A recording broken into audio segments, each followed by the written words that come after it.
د هر مشکل لپاره زه نن تاسو ته ډېره اسانه وظیفه ښیم. انشاءالله العزیز دا تاسو شروع کړئ، تاسو ژوند به الله بدل کړي. ټیک ده. اجازت به هغه وروڼو خویندو ته میلاویږي چې په کمنټ کې سبحان الله ولیکي او دا ویډیو که په فیسبوک باندې ګوري نو شیر به یې کړي او که په ټیک ټاک باندې ګوري نو ریپوسټ به یې کړي.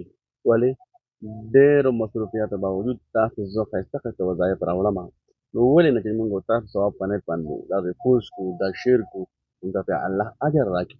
ورو موږ تاسو له الله موبایل هم راکړی دی، اکاونټ هم د سره دی، خو د نیک کار توفیق الله نه راکړي.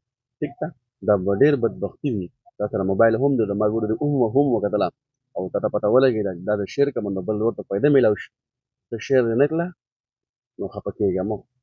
دقه شان الله به یې ګرځوي. صحیح ده. یا وهابو یا وهابو یا وهابو.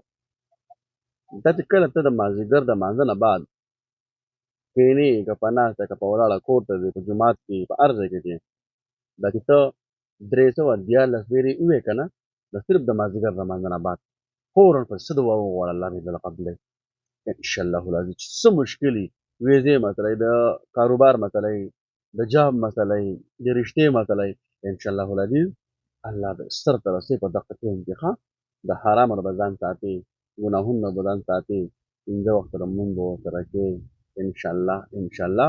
دا ټوله مسله به د الله حل کوي. صحیح ده. ورځه پې